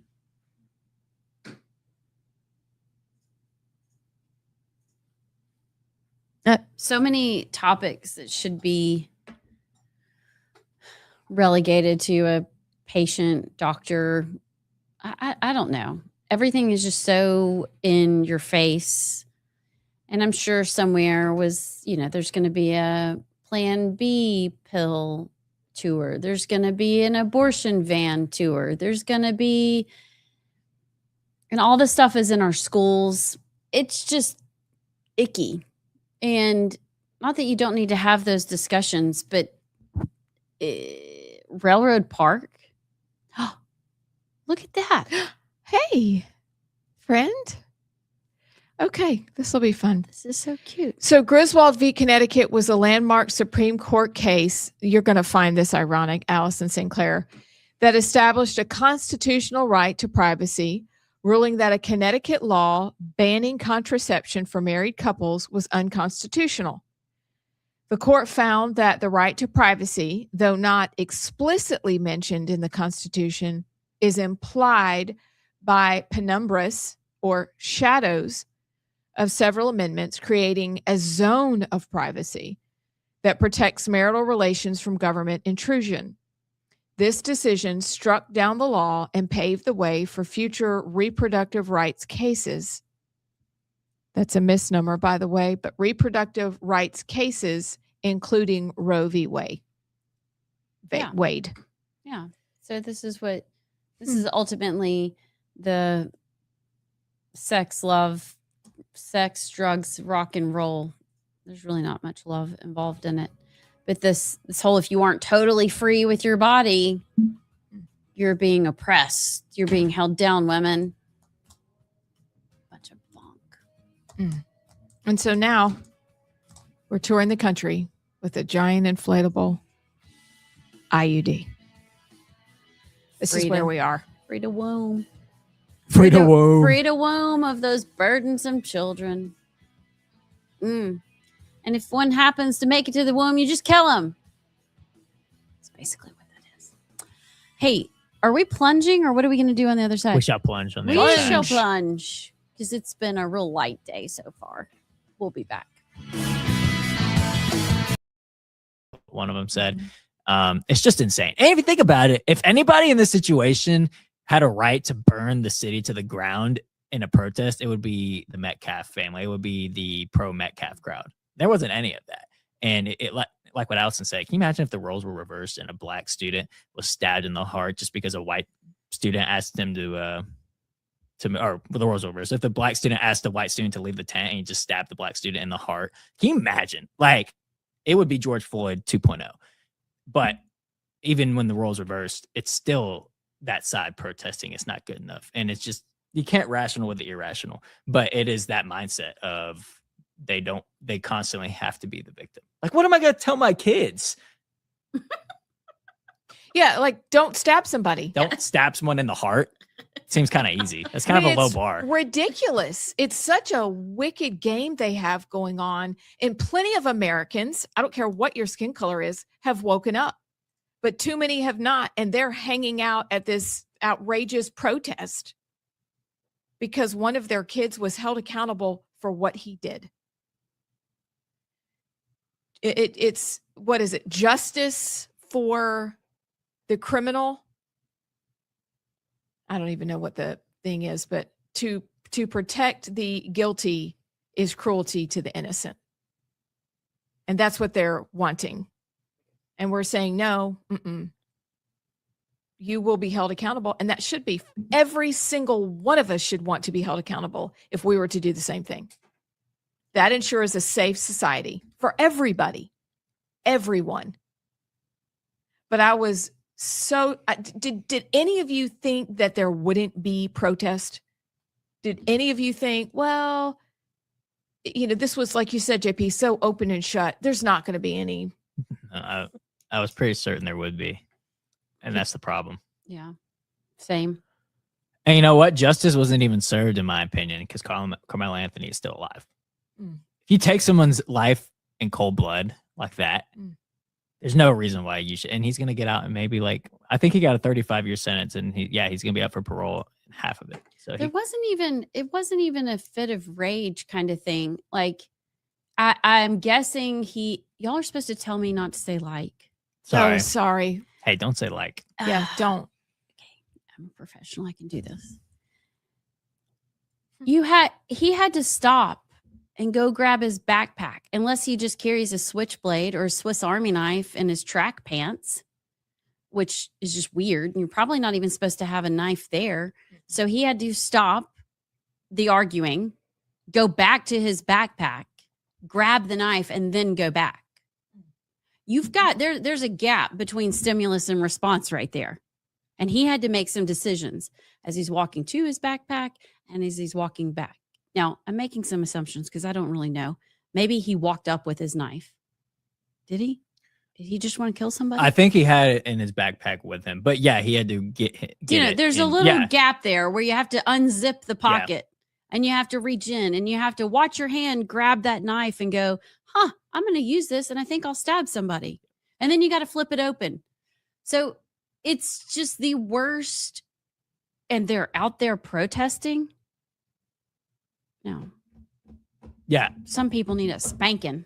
I think he got asked 15 times to leave the tent that he was at. He was at the wrong tent. And then it was when Austin Metcalf apparently, kind of pushed him like, hey, go. And that's when he stabbed him. It's like, that's not a proportional that's not the right He response. said something mean to me. Right. He was disrespectful. Like, I got asked to leave somewhere I wasn't supposed to be 15 times. And then somebody just kind of pushed me so I can stab him in the heart. Like, that's not. And think about this. Parents, what happens in your children's classroom matters. What they're taught from an early age matters. The social emotional learning that everybody's learning, even though we pretend that it's out of the classroom, critical race theory, that matters. That's what they're being taught. So this is also an opportunity for us to get involved in our school board and find out what books and what curriculum is going on. We're not helpless here. We can change things. Look at Allison Sinclair's whole life. Look at Emily Jones running or Kathy Bradford, but Emily and Allison both, to me, are perfect examples of, oh my gosh, what's going on? Oh, we've got to do something. This is where we can do something and affect change. We can read the school books. We can check it out. We can flag it and bring it to their attention. But this information is being poured into these little hearts and minds from the time they're 5 until the time they graduate. And if they go to college in certain majors, it's still there. One of my kids went to Mississippi State. She did psychology. Social emotional learning is wrought throughout the curriculum. Thankfully, she has a biblical worldview. So she's like, this is silly. So this is where we come in. We can help when it comes to curriculum in schools and checking out what's going on. But this is a result of being told over time taught about intersectionality and oppressor versus oppressed. This is what happens. But we can change that. It's just going to take a lot of time. Hi, welcome back. So we've got a packed 30 minutes for you, and we're going to do a quick 3, and then we're going to plunge. We each have stories we wanted to get to before we plunge, and the plunge today is on a topic that hits a lot of areas that we need to go through just quickly, just to start the conversation. JP, you go first because you have something really interesting. You brought it up earlier, but let's circle back, Saki, to what's going on in Ireland. Well, first, we haven't played our 3 sound effect in a while. I've forgotten what that sounded like. Yeah, so we talked about it briefly yesterday, but the situation has amped up overnight big time. These protests in Belfast, Ireland. If y'all didn't see, a Sudanese national tried to behead an Irish citizen in the middle of the streets on video 2 days ago. The citizen, the Irish guy, I think he lost his left eye. His right eye is in severe condition, like could go. He's just overall, his face is in bad shape. He is alive, but he's in rough shape. And this sparked protests in Ireland of just a lot of, it looked a lot like 2020 George Floyd protests, actually. Just a lot of burning things down, Molotov cocktails, I think. They were using some of them, just overall mayhem. And then last night, a bunch of Irishmen with masks on were going door to door and we're looking for immigrant houses, and we're setting them ablaze, kind of going door to door. It is getting really bad, but I'm curious y'all's reaction and y'all's thoughts to it. It is an overall discussion about the right way to protest and what do you think the best way to go about it is. Regardless, this is the first time that we've really seen this sort of outrage from somebody of a white person dying. We've seen it with countless times with the George Floyds, Trayvon Martin, the others. But this is, I think, the first in a white country of Ireland where a white citizen, this is like their George Floyd. So it's really unprecedented, I think, to see this level of protest from somebody white that died. So either way, it's a first in that regard. But I'm curious y'all's overall thoughts on it. I said yesterday, I mean, if you're going to try and behead someone in the streets, don't do it in Ireland. Just don't. They're scrappy and they just don't care. I think, though, it's a warning to America for sure, because you look at what just happened to Spencer Pratt in LA. We try and assert our will to save our country. And I'm assuming it's kind of the same in Ireland through our votes and through peaceful protesting measures. And at some point, if your voice isn't heard, you have nothing. It's like the settler. I mean, you try and go to the king and say, hey, we need help. Hey, we need relief. Hey, we need to work this out. And you get ignored and you have to take matters into your own hands. And I don't know if we're that far away, probably a few years, but we're running out of options across the world and in America. And obviously Ireland is there. I mean, I don't know what else you do. I don't blame them. I'm kind of for it. I'm kind of for it. I also believe that it is pointing to pathetic leadership who are cowards. And now the people are going to have to handle it. And why shouldn't they be able to handle it? It's their community. The people who are in leadership live in castles and they live in really nice mansions on 10 Downing Street. And they don't care. their lives aren't touched by the violence. They just see it.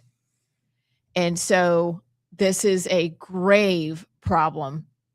And I'm proud of them for having the scrappiness to go and say, get out.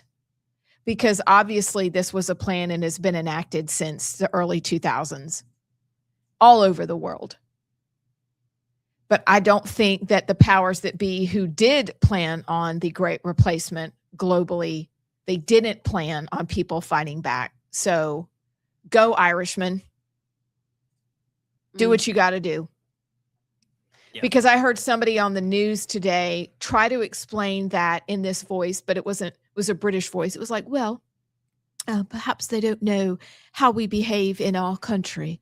And so maybe they're coming from a place that is, less civilized. And I was like, what? I mean, that's what are true. You saying? It is true. Point. That is true. It is true, but it was an excuse. It wasn't like, yes. You know what I'm saying? Yeah. Delivering it as truth, and we're going, yeah, duh. But she was using it, and her tone and tenor was as an excuse for the behavior, not an explanation. And I just, oh, my heart. But it's exactly right. Yep. And they're not going to melt in. That's never their point, is to melt in and become one with whatever country they're joining. It is to dominate. And I'm still reading my super depressing Defenders of the West book. This is what happens every single time when we don't take care of our borders and we don't fight for our countryside. What else did we think was going to happen? Yeah. I don't know. I'm not for innocent people getting hurt, in the line of these protests. But yeah, you reach a certain point. What else can you do? If your government is trying to erase you and erase your people, which is what is happening in Ireland, eventually your only resort is, the only language they're going to understand is chaos. And I'm not for chaos generally, but it's kind of like what Allison said. What else? How else are you going to get your point across? Enough is enough. You're being conquered. Your nation is being conquered by the third world, and your leaders are allowing it to happen and are gaslighting and guilt tripping you and are complicit in the erasure of your people. This is important. So, like I said, generally I don't like chaos, but I think sometimes it does call for it. And, for some people would say, well, if you were against it with George Floyd and the BLM riots, then why is it okay now? And I think it's okay to have the answer with, this is justified and George Floyd was not. I think it's okay to stay, in terms of comparing apples to oranges, this was an awful, unjustified situation. There's a lot of things with the George Floyd case that we can talk about another time, but let's just say it's not as cut and dry that he actually died from the knee on the, there was a lot less, whatever. And we can talk about that situation, but I think it's justified to say when one part is warranted and another part is not. And this is a pattern. This isn't a one-off situation. This is a pattern of, you look at the rape gangs in Britain, this is dads, husbands, brothers, sons standing up for their wife and their daughter and their sons and their parents who might be the one that are being held down in the middle of the street about to be beheaded. This is absolute defense. This isn't two people that had an altercation and there's this, we're going to burn the city down. This is a consistent problem that the government is allowing, and nobody else is doing anything about this problem that is not going away. In fact, they are importing more of the problem. So it's very different. But I just don't know. You don't have any other solution except go there or watch your daughter be beheaded and raped in the streets. Mm-hmm. And it's really rich for Keir Starmer to come out and say that these, what was the word he used? I think it was unjustified or unwarranted. He used wording like that, talking about the protests. It's like, oh, but the rape gangs are. But everything you've allowed to happen is justified and allowed. Like, that's okay, but the response is not okay. That's what got us here in the first place. And on top of that, you couple this with the Henry Novak situation where he got stabbed by a Sikh and was arrested because they believed the Sikh when he said something mean to me. Like eventually enough is going to be enough. And this the only way to get your point across is a defensive thing like that, these protests. And like I said, I hope nobody innocent dies in the crosshairs of it. But the protest itself is like that's the only language that's going to come across at this point. That's right. They took away their knives and their weapons, thinking they're taking away their guns, making it really hard to get knives, and have no idea that the human heart, when actually confronted, will fight for themselves. And that's the only hope I see, is they'll actually fight. So, but how tragic. It's really, really tragic. Okay. Nationally, this is quick. This is a tragic story before we get to the Alabama stories that Allison has. But Goldie Gamari, I follow her on X. She is Persian. And I saw this, and I saw one right after the other. And the Muslim Nazis occupying Iran are selling on the black market. And remember, this kind of went away when the country went dark. So we stopped seeing all the people who'd been murdered by Iran. They're selling on the black market the hair of tens of thousands of Iranian women they murdered back on January 8th and 9th of 2026. Their hair, and I've seen pictures lined up for sale, that people who buy hair for extensions, for wigs, this is what's coming through. This is horrible. So, a bit of terrible news. That is, yeah. Awful. Allison. Ma'am? What you got? Well, I have 2 Alabama stories that I think are worth talking about real quickly. You know, we have the challenge to Tommy Tuberville's nomination. Scott Stawhagen, the chairman of the Republican Party, came on the show right after they announced the hearing and kind of talked about it. And we asked, will anybody from the outside that's not involved on either defendant or what do they call it, prosecutor, and I guess Scott's the judge, is he going to wear a robe? I hope he's in a robe. Yeah. I need to probably not ask you. Like, I picture like an American flag. And a gavel. Yeah, robe. Order. Yeah. So we asked if they were going to allow any outsiders, like you would allow reporters or media in, and he commented that he wasn't sure about that. But an article came out yesterday saying that voters and media will be barred from attending a nomination challenge this weekend. Republican Party officials announced on Tuesday. According to Ken McFeeters, a candidate who finished a distant second to Tuberville in the recent GOP primary, a new protective order has also been placed on all discovery materials and evidence after a blunder by Tuberville's campaign exposed the U.S. senator's sensitive personal information and tax returns. So they put out his tax returns. Tuberville's trying to prove that he lives here, and they left a barcode at the top of it. If you scan the barcode, you can find numbers. Why his attorneys did not know to black out the barcode, it seems pretty simple. Like, wouldn't you know as an attorney? You probably used that barcode before. Kind of weird. It says that the chairman will, as soon as the hearing is over, the chairman will be answering questions from the press to provide the media with the committee's decision and an official statement from the party. I think that's supposed to happen at 4:00 at party headquarters on Sunday. Said a court reporter will attend, but said it will be at least a week before a transcript is available for purchase. Is that weird? Or is that just me? That is weird. Okay. For purchase, too, not just to be out. Like, you got to buy it. Yeah. Is it going to be thousands of dollars? I just think, I think this is a misstep. I kind of see both sides.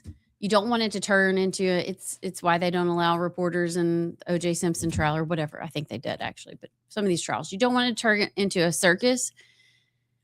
But there's so many people that are so invested in this. You know, we've been told to care about our elections, to care about transparency, to care about integrity, to care about all these things. But then you shut it down. I kind of see it, but I don't understand why. At least, like let us in and then let AL.com in. Just 2. opposing sides. Yeah. I don't know why they don't do that. And then for it to take a week to get a transcript out. Yeah. It's weird. And then you have to purchase it. Just think that's strange. In other news, Terry Ryan, a former chairman of the Connecticut County Republican Party, sent a notice to news outlets on Tuesday night to announce that she filed 2 formal complaints with the Alabama Ethics Commission against Secretary of State Wes Allen, accusing him of using his power and resources of his office to promote himself while campaigning for higher office. The allegation is that he spent, I think it's like $1 million in ads promoting voting Secretary of State business, but he used himself in the ads. Oh, and you're not supposed to do that? I don't know if it's illegal. Like I know John Merrill used to do a bunch of stuff about voting, a bunch of stuff. He put out posters, but it was, I think, like Lionel Richie. It was famous Alabamians that he featured in these posters about getting out or registering to vote. And so the allegation is that Wes Allen did this after he announced that he was running for lieutenant governor. He's the current Secretary of State, and he spent all this money to promote the Secretary of State's office. Kind of like what Kristi Noem got in trouble for. Oh, yeah. But I don't know if it's actually illegal. And I don't know how you prove that he did it to use it taxpayer funds for his campaign. Like, how do you prove and differentiate the two? I don't even know enough about it, except that if people are fighting this hard in the last days of a campaign to put this kind of information out, we probably should really pay attention to what's going on into these offices and the power that they wield. I mean, they're really fighting for this because they could have put this out and here it comes out now. Well, I mean, it's what you do. You save your best stuff for last. You do. So they don't have time to respond. You do. And then it's out there that Wes Allen used $1 million of taxpayer funding to further his lieutenant governor campaign. Did you see Wes Allen's response, his statement? What did he say? did. He said, this is a blatant ploy by the Wall campaign to abuse the ethics system to try to score political points with false accusations. This is especially interesting considering the only candidate for lieutenant governor that has violated Alabama ethics laws is John Wall. And then said Wall was required to file a statement of economic interest with the Alabama Ethics Commission by April 30th, 2026, due to his seat on the Alabama Public Library Service Board. Wall failed to complete the filing, which makes him subject to a misdemeanor. Perhaps Mrs. Ryan would like to file that complaint with the Alabama Ethics Commission, which, unlike the complaint she has filed, would be legitimate. So he was late in filing you have to disclose income, and that's part of running.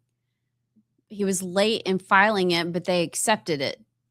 And he said, I think the thing that was that he mailed it in and it never got there in the mail. So then he electronically filed it after they realized that it wasn't submitted. I don't know. It's like a yeah, but. It's he said, she said, yeah, but.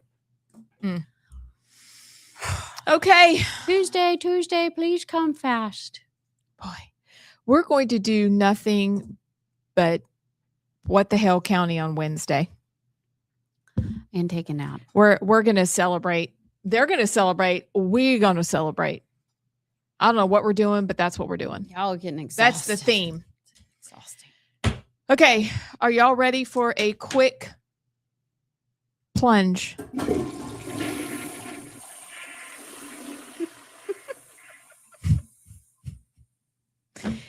We should all want my husband's little coffee travelers, because on the outside they say the flush. We need some that say the plunge. I love that. Isn't that fun? All right. Your last story is actually a perfect lead in. And the clip that I'm going to play, probably you guys have seen online before because it's from 1974. But are we just swimming in a world of propaganda? And so if we're swimming in a world of propaganda, how do we know what's true? And that's a conversation we'll continue to have. But if you think about from our local and state races, like what's going on, who do we believe, to stories we've been told our whole lives, MLK, Rosa Parks, to George Floyd, to the California election right in our face. And yet the media won't tell the truth on that either. They're propagandizing everybody. White violence, black violence, like the list goes on and on about propaganda. But this is an interesting clip from Yuri, I forget it, Bezmenov. He's long dead, but he was a spy and he's giving a lecture. And this is just a clip because it's not just Democrats who propagandize. I think it could be Republicans as well. This is an all people issue. But JP, play the clip. I'd love your thoughts afterwards. Long before communists occupied the city, there was extensive network of informers, local Vietnamese citizens who knew absolutely everything about people who are instrumental in public opinion, including barbers and taxi drivers. Everyone who was sympathetic to the United States was executed. Same thing was done under the guidance of the Soviet embassy in Hanoi, and same thing I was doing in New Delhi. To my horror, I discovered that in the files where people were doomed to execution, there were names of pro-Soviet journalists with whom I was personally friendly. Pro-Soviet? Yes. They were idealistically minded leftists who made several visits to USSR, and yet the KGB decided that come revolution or drastic changes in political structure of India, they will have to go. Why is that? Because they know too much. Simply because, you see, the useful idiots, the leftists who are idealistically believing in the beauty of Soviet socialist or communist or whatever system, when they get disillusioned, they become the worst enemies. That's why my KGB instructors specifically made a point, never bother with leftists. Forget about these political prostitutes. Aim higher. This was my instruction. Try to get into large circulation, established conservative media. Reach, filthy rich movie makers, intellectuals, so-called academic circles, cynical, egocentric people who can look into your eyes with angelic expression and tell you a lie. These are the most recruitable people, people who lack moral principles, who are either too greedy or too suffer from self-importance. They feel that they matter a lot. These are the people who KGB wanted very much to recruit. But to eliminate the others, to execute the others, don't they serve some purpose? Wouldn't they be the ones they rely on? They serve purpose only at the stage of destabilization of a nation. For example, your leftists in United States, all these professors and all these beautiful civil rights defenders, they are instrumental in the process of the subversion only to destabilize the nation. When their job is completed, they are not needed anymore. They know too much. If you ever hear a grown man, oh, sorry, I don't know what that is. Have y'all seen that before? I think that was the next video. Wow. Isn't that interesting? That it's not just leftist, because I think partially on the right, we can think, well, it's only them. But it's knowing that being propagandized, being used can happen for everybody. And so I'm also wondering where we see this today. Because we know about the apparatchiks. We've talked about this for years on our podcast and on our show. We know about that. We know that they believe they're just little foot soldiers. And then when they're done, they're done. We've said before, wait, you mean me too? As they board the bus to go to camp. I thought I wasn't going. But how about in other circles? Have you seen this? Have we been affected by it? You know, somebody who wrote a lot about it is the guy named Alexander Solzhenitsyn, who wrote the Gulag Archipelago 1 and 2 about his time in prison. He was a political prisoner. But we think, oh, that surely couldn't happen here, but I believe it has. As you're talking, and it's something that will unfold because it's such a deep conversation. But I'm thinking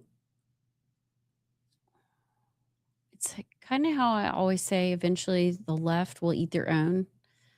So just let them go, But I think that that's happening on the right, and I can kind of see it with Trump. It feels like Donald Trump, his administration, the people surrounding him, used a lot of us to get to where he is. And now we're just, look at how he's turned on so many people. I mean, MTG, did you ever think they would break up? Mm-mm. So is that kind of what you're talking about? They're useful while they're useful, and then they're just not needed anymore, and they know too much, so we got to get rid of them? I think it's a two-layered situation where it's interpersonal, like with MTG, and we never thought they would break up. There's that.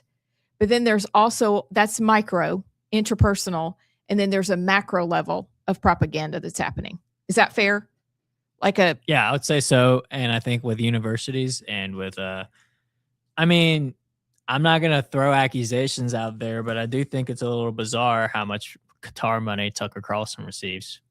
Mm-hmm. I'm not going to throw out accusations, but I do think it's a little weird that Candace Owens is willing to just go to a World Economic Forum event in Russia and promote Russian propaganda from Russia about Russia shouldn't be our enemy, and how, we can argue the issues all you want about like the claims itself, but it is a little weird. Tucker Carlson's video when he was in Russia after interviewing Putin about like the nice grocery stores and stuff. Like I said, we can make the argument about whether Russia should be the bad guy or not, but those seem odd when you connect with like who's funding them. It's not Americans, it's these Qataris and Russians. Candace Owens has connections to Russian oligarchs. So there's a media aspect to it on the right. But then also, you look at how much, like he mentioned in the video, the universities and such that are funded by also foreign entities, Qatar, one of them, but just in general, to promote Marxism and to divide America. China has a lot of interest in doing that through social media with bots and such. So I think there's a lot of different outlets of it. Yeah, there's layers. I think the media aspect where they entrench themselves maybe on our side, so to speak, could be a thing. So what would you say are the bigger picture? Would that be like political parties, media, propaganda? Is that what you're going for? I think it's a conversation that it's both and, as I like to say. I think it's both. It's a macro where we're big, and then you're drilling down and you're seeing, the 10,000. What's the big?